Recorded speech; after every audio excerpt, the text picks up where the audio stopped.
उसके लिए हम प्रार्थना कि जो लोगों को सताया जा रहा है प्यारे प्रभु जी, उन्हें भी प्रभु जी आप हिम्मत और साहस दीजिए प्रभु जी। और जो लोग उनको सताते हैं उन्हें भी बुद्धि और ज्ञान और समझ को दीजिए, ताकि वो लोग भी आपके नाम को जान सके और उनका भी जीवन बचने पाए प्यारे प्रभु जी। और जब आप बादलों पर आए प्यारे प्रभु जी, तो वो भी हमारे संग जाने वाले हो सके पिता। ऐसे उनके जीवन को आप बनाइए प्यारे प्रभु जी, कि हमारे जितने भी लोग हैं पिता, जो आपके वचन का प्रचार करते हैं पिता, उनके जीवन में किसी भी प्रकार की कठिनाई, किसी भी प्रकार की सतावना होने पाए प्यारे प्रभु जी। आप उन्हें सुरक्षित अपने हाथों पर लेकर चलिए प्यारे प्रभु जी, ताकि आपका वचन और भी अधिकाई से फैलने वाला हो सके प्रभु जी। आगे के समय में प्यारे प्रभु जी, हर एक बातों के लिए हम आपसे आशीष और अगुवाई चाहते हैं। और हर जो भी विनती निवेदन हम किए हैं प्यारे प्रभु जी, उसे आपने सुना है, इसके लिए हम आपका हृदय से धन्यवाद करते हैं प्रभु जी। और आगे के समय में पिता, जितने भी लोग जुड़े हुए हैं प्रभु जी इस ग्रुप में पिता, हर एक के जीवनों को आपके हाथों में सौंपते हैं।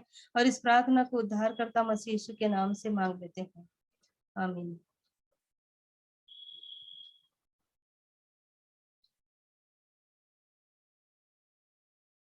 परमेश्वर पिता का धन्यवाद करते हैं। Good evening Vijay uncle, welcome. Shalom. Good evening, shalom. जी जी।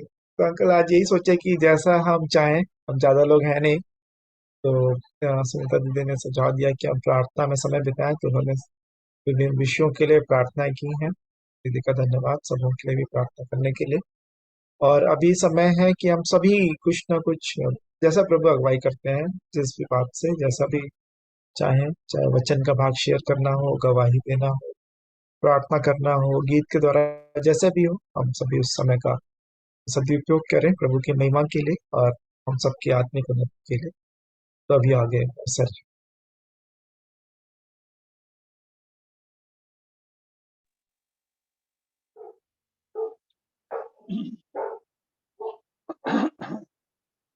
मैं अपने उद्धारकर्ता प्रभु यीशु मसीह का धन्यवाद देता हूं आज के दिन के लिए, जिसमें वो हम सब भाई बहनों को लेकर चला, क्योंकि चलाने वाला वही है। हर बात में हम उसके नाम की तारीफ करनी चाहिए। मैं भी प्रभु के नाम की महिमा के लिए एक गीत गाऊंगा, शून्य से लेके तूने मुझे, शून्य से लेके तूने मुझे रख दिया अपने ही रूप में, और खा के फिर से शुरू करेंगे, गलती होगी। शून्य से लेके तूने मुझे रच लिया अपने ही रूप में, प्रेम किया है अनंत प्रेम से, दिया पुत्र मेरी मुक्ति के लिए। अनोखा प्यार है तेरा, करूंगा स्तुति तेरी मैं सर्वदा। अनोखा प्यार है तेरा, करूंगा स्तुति तेरी मैं सर्वदा।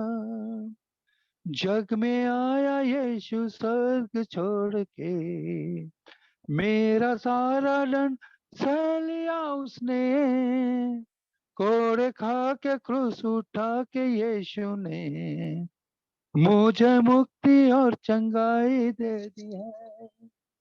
अनोखा प्यार है तेरा, करूंगा स्तुति तेरी मैं सर्वदा। अनोखा प्यार है तेरा, करूंगा स्तुति तेरी मैं सर्वदा। अन्न वस्त्र और सभी आशीषें दी उसने भरपूर से, खतरे और सब मुसीबतों से आँख पुतली कैसे संभाला मुझे। अनोखा प्यार है तेरा, करूंगा स्तुति तेरी मैं सर्वदा। अनोखा प्यार है तेरा, करूंगा स्तुति तेरी मैं सर्वदा।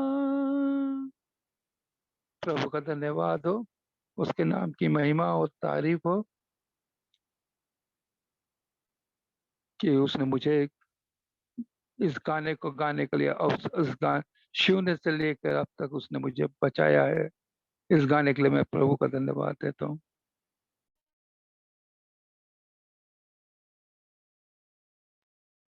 प्रभु की महिमा हो कि शून्य से लेके उन्होंने रच लिया। और आज हमारे कलीसिया में गवाहियों के लिए दिन ठहराया गया था और लोगों ने गवाही दी। तो एक भाई की गवाही जो याद आई, जिन्होंने शून्य शब्द का इस्तेमाल किया। उन्होंने कहा कि एक व्यक्ति को यदि देखा जाए, जवान है वो, अच्छा सिंगिंग का उनको टैलेंट है, लेकिन वो सेकुलर वर्ल्ड में गाते हैं, वो शोज वगैरह करते हैं। तो उन्होंने ये अपने लाइफ की एक गवाही दी कि मैं शून्य से भी नीचे था। अपने जीवन के बारे में बता रहे थे, प्रभु यीशु मसीह को उद्धारकर्ता ग्रहण करने से पहले, कि हर एक प्रकार की बुराइयों में वो थे। और तो शून्य से नीचे एक शब्द उन्होंने इस्तेमाल किया, और मुझे उस समय शून्य शब्द का, तो मेरा ध्यान उस शब्द पे गया। और शून्य शब्द मैंने भी जब मुझे कलीसिया में, जितने हमारे कलीसिया में जिनके बर्थडेज और मैरिज एनिवर्सरीज होती है, उनके लिए प्रेयर करने के लिए दिया गया था मुझे। और हर सप्ताह हम प्रार्थना करते हैं उनके लिए विशेष करके। तो उसमें जो प्रार्थना जो की जाती है, वो फिलिपियों 2:5 की, जैसा यीशु मसीह का स्वभाव था वैसा ही तुम्हारा भी स्वभाव हो। तो इस वचन को पढ़ेंगे तो अच्छा रहेगा। फिलिपियों 2 अध्याय उसका 5वां वचन। और यीशु मसीह का स्वभाव जो था, जो सब कुछ होकर भी उन्होंने अपने आप को शून्य कर लिया, उसको पढ़ेंगे तो अच्छा रहेगा। फिलिपियों 2 अध्याय और 5 वचन से आगे जैसा वचन में लिखा है, थोड़ा सा समय देंगे। वैसा लिखा है, जैसा मसीह यीशु का स्वभाव था वैसा ही तुम्हारा भी स्वभाव हो। और यहाँ पे उनके स्वभाव को समझाया गया है 6वें वचन में, जिसने परमेश्वर के स्वरूप में होकर भी परमेश्वर के तुल्य होने को अपने वश में रखने की वस्तु ना समझा, वरन अपने आप को ऐसा शून्य कर दिया और दास का स्वरूप धारण किया और मनुष्य की समानता में हो गया, और मनुष्य के रूप में प्रकट होकर अपने आप को दीन किया और यहाँ तक आज्ञाकारी रहा कि मृत्यु, हाँ क्रूस की मृत्यु भी सह ली। सो यहाँ पे हम रुकेंगे। और यीशु मसीह का जैसा स्वभाव था वैसा तुम्हारा भी स्वभाव हो, बोला उन्होंने। अ, और उसमें जो जो चीजें, जो शब्द आया है यहाँ पे, कि अपने आप को शून्य कर दिया, अपने आप को दीन किया और आज्ञाकारी रहा, है ना। अपने जीवन के लिए यदि अप्लाई करना है हमको, तो मैं अपने जीवन में यदि मैं सोचूंगा तो मैं अपने आप में कुछ कुछ हूँ, शून्य नहीं हूँ। मैं अपने आप को कुछ कुछ समझता हूँ। अ, और जीवन के हर क्षेत्र में हो सकता है, चाहे लुक्स के क्षेत्र में हो या जॉब के क्षेत्र में हो, पैसों के मामले में हो, रिश्तेदारी में भी हो, कलीसिया में क्या पद मिला हुआ है, कितना वो है। हर एक प्रकार से कुछ ना कुछ ऐसी चीजें हैं जो मुझे शून्य होने नहीं देती। एक प्रभु के दास को मैं सुन रहा था, उन्होंने, लोग उनसे आके पूछते हैं कि मैं क्या करूं, मैं प्रभु के राज्य के लिए मैं क्या कर सकता हूँ, ऐसा क्या क्या करूं। तो उन्होंने बोला, तुम भूमि पे गिरो और मर जाओ, यही प्रभु के लिए तुम्हारी सेवा है। क्योंकि जैसा वहां पे वचन में लिखा है कि जब तक गेहूं का दाना भूमि पे गिरकर मर नहीं जाता, तब तक फिर वो किसी काम के लिए नहीं। वो बोले, तुम बहुत अच्छे गेहूं के दाने हो सकते हो, लेकिन यदि गेहूं के दाने को शोकेस में रख दिया जाए, सब उसकी तारीफ करते रहे, बहुत सुंदर है, बहुत सुंदर है, म्यूजियम में सब हाल के सब उसके लिए पॉलिश वॉलिश सब चीज होता रहेगा, उसका देखभाल, तो बहुत उसका आदर मिलेगा, उसको मिलेगा, खुशी होगी। उस गेहूं के दाने को भी लोग भी बहुत तारीफ करेंगे। लेकिन गेहूं के दाने का काम ही यही है कि जब तक वो भूमि पे नहीं गिरेगा, वो और फल नहीं उपजाएगा। ये वही बात जब उन्होंने अभी बोल रहा था मैं, तो मुझे रोमियो 12 का जो वचन है, पहले वचन से जो आया है, कि जब तक मेरा मैं कुछ भी है ना, वो रुकावट है प्रभु के जो कार्यों के लिए। और प्रभु का काम ही यही है कि किस तरीके से वो लोगों को इस्तेमाल करते हैं। मैं पढ़ रहा हूँ रोमियो 12:1 से आगे। इसलिए हे भाइयों, मैं तुमसे परमेश्वर की दया स्मरण दिलाकर विनती करता हूँ कि अपने शरीरों को जीवित और पवित्र और परमेश्वर को भावता हुआ बलिदान करके चढ़ाओ, यही तुम्हारी आत्मिक सेवा है। और उसको और अच्छे से समझाया आगे, दूसरा वचन, इस संसार के सदृश न बनो, परंतु तुम्हारे मन के नए हो जाने से तुम्हारा चाल चलन भी बदलता जाए, जिससे तुम परमेश्वर की भली और भावती और सिद्ध इच्छा अनुभव से मालूम करते रहो। एक सवाल उठता है कि परमेश्वर की इच्छा मेरे जीवन में क्या है, मैं कैसे मालूम करूं? तो यहाँ पे वो पूरा फॉर्मूला दिया गया है। जब तक मेरा जीवन कुछ भी जो भी क्यों ना हो, मेरा एजुकेशन हो या बैकग्राउंड हो, बहुत सारे जीवन में चीजें होती हैं, वो हमको प्रभु के भली भावती सिद्ध इच्छा को मालूम करने से रोकती हैं, है ना। उसके लिए करना है अपने आप को, अपने शरीरों को जीवित, जब तक जीवित है तभी ये कार्य कर सकते हैं, पवित्र और परमेश्वर को भावता हुआ बलिदान करके चढ़ाओ, यही तुम्हारी आत्मिक सेवा है। और फिर इस संसार के सदृश ना बनो। संसार के सदृश मतलब संसार के लोगों को प्रसन्न करने वाली बात। मैं इसको अभी यही सीख रहा हूँ। और जब खास तौर पे जब कोई दूसरा व्यक्ति सामने है, मनुष्य कोई है प्रभावशाली जिसको मैं जानता हूँ, उनके सामने मैं बदल जाता हूँ। लेकिन प्रभु ने यहोशू को भी कहा, और जैसे भविष्यवक्ताओं को कहा, यशायाह, यिर्मयाह, यहेजकेल, उनका मुंह देख के मत घबराना। और यहाँ पे भी पतरस और बाकी प्रेरितों ने भी यही कहा था, जब उनसे कहा गया कि हम परमेश्वर की आज्ञा नहीं मान के और किसकी आज्ञा माने, यही तो हमारा कर्तव्य है, यही कर्तव्य कर्म है हम लोग का। मनुष्यों को प्रसन्न करने वाला काम नहीं कर रहे हैं हम, परमेश्वर को प्रसन्न करने वाला काम कर रहे हैं।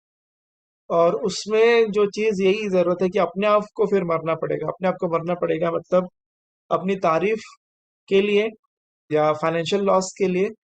और हम मैं क्या प्रभु के लिए वो स्टैंड लेने के लिए तैयार हूँ कि नहीं।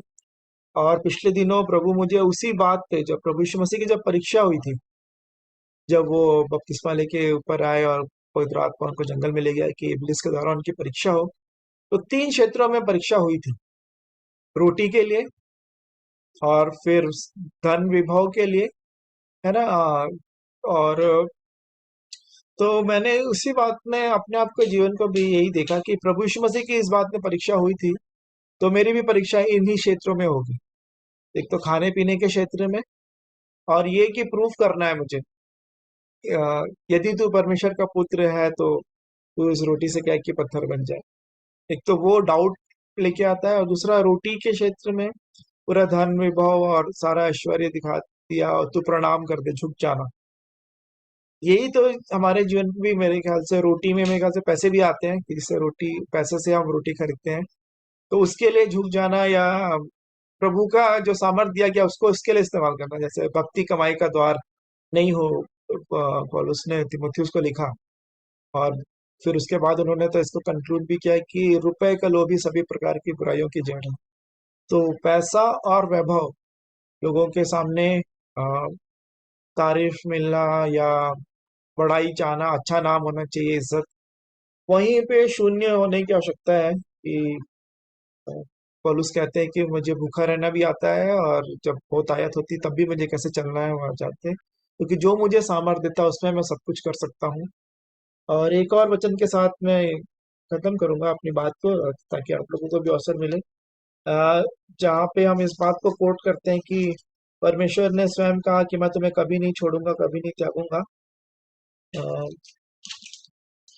इब्रानियों में जो लिखा हुआ है, तो आप लोगों को याद है वो वचन, जहाँ पे परमेश्वर ने वादा किया कि 13 वचन, इब्रानियों 13वां अध्याय और उसका जो 5वां वचन है, यहाँ पे भी यही बात लिखी है, तुम्हारा स्वभाव लोभ रहित हो, और जो तुम्हारे पास है उसी पर संतोष करो, क्योंकि उसने आप ही कहा है, मैं तुझे कभी ना छोड़ूंगा और न कभी त्यागूंगा। और इस वचन को बहुत ज्यादा हम गलत कॉन्टेक्स्ट में या आधा ही यूज करते हैं, कि या पहले लिखा तुम्हारा स्वभाव लोभ रहित हो, और जो तुम्हारे पास है उसी पर संतोष करो, क्योंकि उसने आप ही कहा है, मैं तुझे कभी ना छोड़ूंगा और न कभी त्यागूंगा। इसका मतलब है जब हम लोभ नहीं कर रहे हैं किसी दूसरी की चीज का या किसी और चीज को देखकर कि मेरे पास भी हो, और उसमें संतोष कर रहे हैं अपने पास, तो जितना हमारे पास है उसमें प्रभु की आशीष है। वो कह रहे हैं उसमें मैं तुझे कभी नहीं छोड़ूंगा, कभी नहीं त्यागूंगा। तो शून्य होने की बात मैंने यही सीखा अपने जीवन के लिए, और बहुत ज्यादा जरूर आवश्यकता है, और कि अपने आप को कुछ भी ना समझूं। और प्रभु बहुत अच्छे रीति से सिखाते हैं, बताते हैं, जिससे ऐसे मैं अपने आप को सोचता था मेरी इंग्लिश बहुत अच्छी है, लेकिन जब किसी बड़े को मैंने HQ में ईमेल किया, मैंने स्पेलिंग मिस्टेक ही कर दिया, क्योंकि एक बहुत सिंपल सा स्पेलिंग है। मैं एग्जाम्पल के तौर पे बोल रहा हूँ, या कोई वर्ड मैंने गलत लिख लिया, एक वर्ड खा गया या एक्स्ट्रा डाल दिया, उसे इंप्रेशन वो हो जाता है। और फिर तभी फिर प्रभु मुझे सिखाते हैं, तू अपने आप को ये मत समझ कि जो कुछ भी है प्रभु के द्वारा दिया गया है। एक एग्जाम्पल मैं दे रहा हूँ, तो प्रभु फिर दीन बनाते हैं, कि उनके बिना कुछ भी नहीं कर सकता हूँ मैं। और यही है कि शून्य रहे, ताकि जैसे लिखा है ना, यूहन्ना ने भी कहा कि मैं बढ़ूं, अवश्य है कि वो बढ़े और मैं घटूं। तो मेरा मैं ना रहे, लेकिन प्रभु ही सब में सब कुछ हो, मैं शून्य रहूं। सो प्रभु ने इस बात में मेरी सहायता की, सिखाया है, और मैं इस बात में चलने पाऊं। आप मेरे लिए भी प्रार्थना कीजिएगा कि फिर एक और वचन जैसे कहते हैं ना कि मैं जीवित ना रहा, लेकिन मसीह मुझ में जीवित है, पौलुस ने कहा कि गलातियों में उन्होंने शायद लिखा कि मैं क्रूस पर चढ़ाए हुए मसीह को छोड़ और कुछ भी ना बात नहीं जानता। तो क्रूस पे मैं रहूं और मसीह जीवन मेरे जीवन से नजर आए। एक और वचन याद आ रहा है, दूसरा कुरिन्थियों 5:17 से आगे की, पुरानी बातें बीत गई, देखो सब नई हो गई है। सो प्रभु सहायता करे, नई सृष्टि जब बनाया है तो मेरा पुराना कुछ भी ना रहे, मैं वो शून्य हो जाए, और नया जो जीवन है वो मसीह का जीवन है। मसीह का स्वभाव मेरे जीवन से प्रकट होने पाए, मसीह का रूप, मसीह का तेजस्वी रूप मेरे जीवन से प्रकट होने पाए, ज्योति का और नमक वाला जो स्वभाव है। सो मैं परमेश्वर पिता का धन्यवाद देता हूँ, इन बातों के द्वारा उन्होंने मेरी सहायता की। मैं प्रभु को महिमा देता हूँ। आगे आप लोगों को अवसर है, अच्छा दीदी भी कुछ कहना चाहेंगी या प्रेयर करना चाहेंगे, जैसा भी आप लोग भाई करते हैं आप।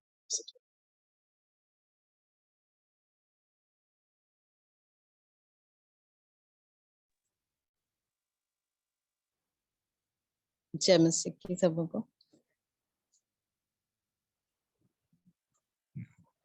पिछले दिनों मैं वचन को पढ़ रही थी, निर्गमन में थी मैं अभी से 1 हफ्ते पहले, और एक सुंदर वचन, हालांकि बहुत सारे वचन थे लेकिन उतना सारा नहीं अभी शेयर कर पाऊंगी। तो एक वचन था जो एक तो मूसा के विषय में, और एक जिस प्रकार से परमेश्वर के सामने मूसा बातचीत करता था जाके, और परमेश्वर से बिल्कुल वो आमने सामने बात करता था, और उन चीजों को सिखा रहा था परमेश्वर की कैसे मूसा का हियाव को परमेश्वर खुद भी बढ़ाता था। और मूसा उस हियाव के साथ जाके परमेश्वर के सामने खड़ा होता था, और वो यहाँ तक बोलता है कि जब वो परमेश्वर जब क्रोधित होता है इजरायलियों पर कि वो बछड़ा बनाते हैं और उसके सामने पूजा करते हैं, तो मूसा हालांकि नाराज होता है, लेकिन जब वो परमेश्वर के सामने जाता है तो बोलता है कि या तो तू इनको बचा या मेरे नाम को जीवन की पुस्तक से काट दे, बोलता है। तो मुझे बहुत आशीष मिल रही थी मूसा को, मैं पढ़ते जा रही थी, प्रभु भी उन बातों को मुझ पर मतलब बहुत सुंदर तरीके से प्रकट करता जा रहा था कि कैसे हियाव मूसा के में था, और कितनी कॉन्फिडेंस के साथ वो उसको लीड भी करता था और परमेश्वर के सामने जाकर खड़ा भी होता था। और मुझे बहुत अच्छा लग रहा था उन बातों को जब मैं पढ़ रही थी। और एक उसमें बहुत अच्छी जो चीज थी उसको मैं बताना चाह रही, जो मुझे अच्छा लगा उसमें, कि निर्गमन 33 में 17 में लिखा है कि यहोवा ने मूसा से कहा, मैं यह काम भी जिसकी चर्चा तूने की है करूंगा, क्योंकि मेरे अनुग्रह की दृष्टि तुझ पर है और तेरा नाम मेरे चित्त में बसा है। उसने कहा, मुझे अपना तेज दिखा दे। इन्हीं चीजों को जब मैं पढ़ रही थी, इसके पहले वो बोलता है कि अगर तेरा अनुग्रह की दृष्टि मुझ पर है, और फिर यहाँ पर आके बोलता है अब हर एक बातों को जब वो करता था परमेश्वर से, तो वो एक कदम आगे बढ़ता था, प्रभु के और करीब होता था। बोलता है कि अब यहाँ पे बोलता है मुझे अपना तेज दिखा दे।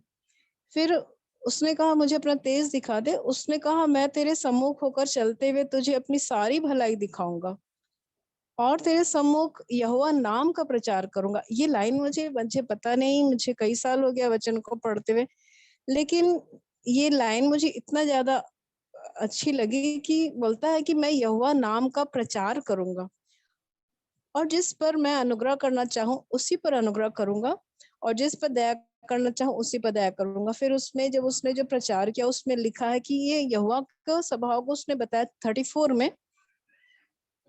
34 के 6 में, और यहोवा उसके सामने होकर यूं प्रचार करता हुआ चला कि यहोवा यहोवा ईश्वर दयालु और अनुग्रहकारी, कोप करने में धीरजवंत और अति करुणामय और सत्य, हजारों पीढ़ियों तक निरंतर करुणा करने वाला, अधर्म और अपराध और पाप का क्षमा करने वाला है, परंतु दोषी को वह किसी प्रकार निर्दोष न ठहराएगा।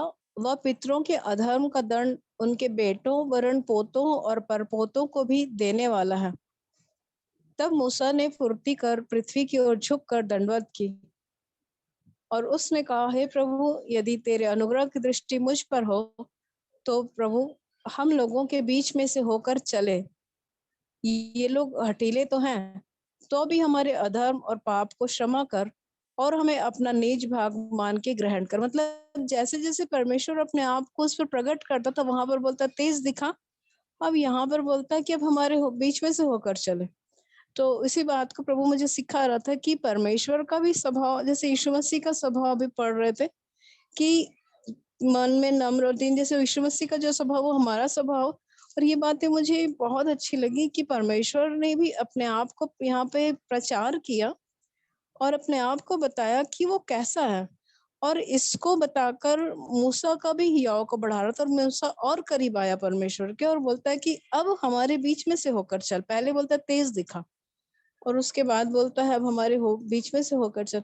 और काफी पहले भी जब मैं भिलाई में थी, काफी साल पहले भी इस बात को प्रभु एक बार और मुझे सिखाया था कि मूसा बड़े हियाव के साथ परमेश्वर के सामने जाता था और बड़े अधिकार के संग लड़ता था अपने लोगों के लिए भी और अधिकारों के लिए भी, और परमेश्वर को ये चीजें अच्छी लगती थी मूसा की।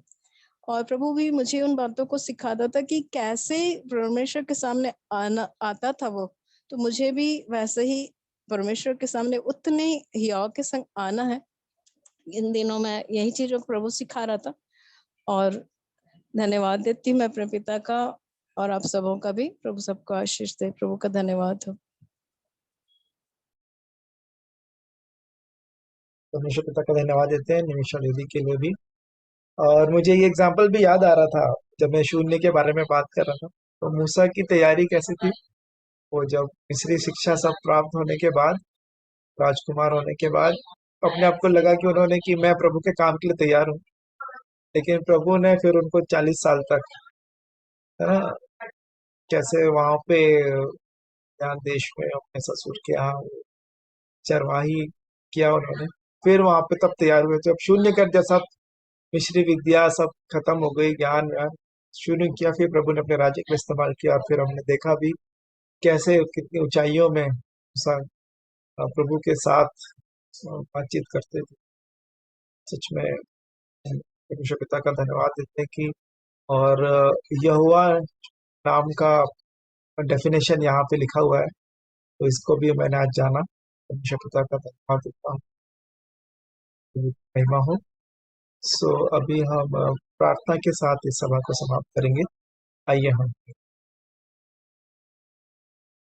प्रेमी, दयालु, अनुग्रहकारी, विलंब से कोप करने वाले, अति करुणामय पिता परमेश्वर, राजाओं के राजा, प्रभुओं के प्रभु, अपने उद्धार करता प्रभु यीशु मसीह के पवित्र और मिठे नाम से आपके अनुग्रह के सिंहासन के सन्मुख आते हैं। प्रभु जी, आपका धन्यवाद देते हैं प्रभु जी कि हम हमें चुनकर अपने समीप आने का अवसर देते हैं। प्रभु जी, कि हम आपके चरणों में बैठकर आपके उस उत्तम भाग को, जो कि अवश्य है, जो हमसे कभी छीना नहीं जाएगा, उसे हम प्राप्त कर सकते हैं।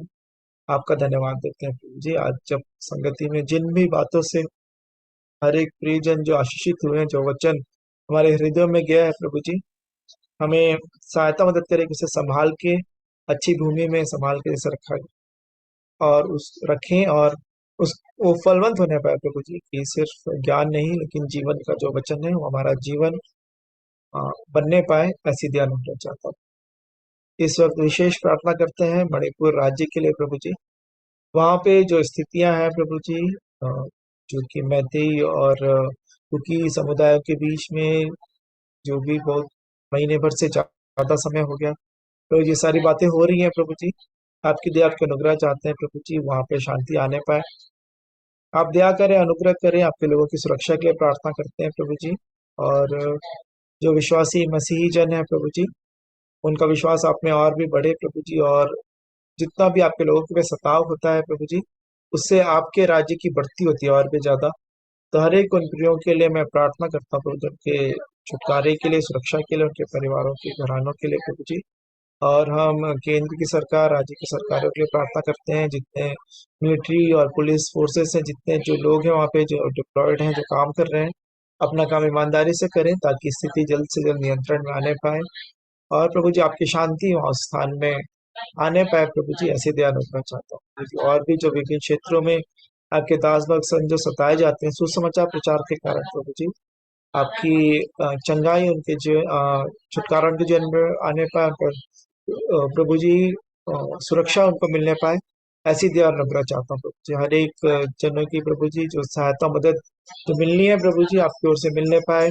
जो उनको फाइनेंसेस चाहिए या जो लीगल सपोर्ट चाहिए या और भी विभिन्न माध्यमों से, जैसे कि कलीसिया जब लॉ लगा के प्रार्थना कर रही थी पतरस के लिए, तो अद्भुत रीति से उनको वहां से निकाला गया प्रभु जी। वैसे ही अलौकिक तौर पे भी प्रभु जी अपने लोगों को आप छुटकारा प्रदान करें प्रभु जी।